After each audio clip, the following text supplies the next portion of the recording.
మీ అందరికీ తెలుసు కదా, నవీన్ కానీ తమన్ కానీ అందరూ మామూలుగా మా టీం కదా, దాన్ని క్యాజువల్గా కంగ్రాచులేట్ చేయడానికి కళ్యాణ్ కూడా ఫస్ట్ టైం పెద్ద సినిమా తన పేరు అన్నీ విష్ చేయడానికి వచ్చాను క్యాజువల్గా. దానికి తమన్ ఇరికించాలని కూర్చోబెట్టాడు ఇక్కడ. మర్చిపోయారండి, మా సినిమా సీడెడ్ డిస్ట్రిబ్యూటర్ కూడా ఈయనండి. సీడెడ్ డిస్ట్రిబ్యూటర్ అని కాదండి, ఇప్పుడు రాయలసీమ కానీ గుంటూరు కానీ నైజాం కానీ అంతా నా డిస్ట్రిబ్యూటర్లో చేశారు. దానే ఇప్పుడు గోజీ అయినా.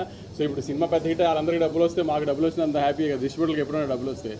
సో అది విషయం కంగ్రాట్ చేయడానికి తమన్ దగ్గరికి సుజిత్ దగ్గరికి వచ్చాను నేను. దానికి ఇరికించి కూర్చోబెట్టాడు. కానీ చాలా మీమ్స్ చూస్తున్నా పొద్దున్న నుంచి. మా 12 ఏళ్ళు ఆకలి తీర్చేశారు, ఇది అది అత్తారింటికి దారి తర్వాత అలాంటి ఆకలి తీర్చావు అని. సో సుజిత్ ఆ గబ్బర్ సింగ్ అది వేసి ఆయన బయటకు వస్తూ అరుస్తూ గబ్బర్ సింగ్ నుంచి అలాంటి మూమెంట్ నుంచి సుజిత్ ఈ మూమెంట్కి వచ్చాడంటే ఎంత ప్రైడ్ మూమెంట్ చూసారు. అది సెలబ్రేట్ చేయడానికి వచ్చాం అంతే.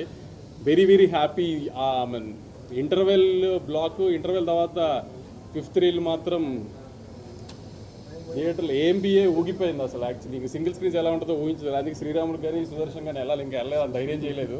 కానీ తప్పకుండా ఈ థియేటర్కల్ ఎక్స్పీరియన్స్ మాత్రం మిస్ అవ్వకండి. It's one of it's kind. Kalyan గారు ఇట్లా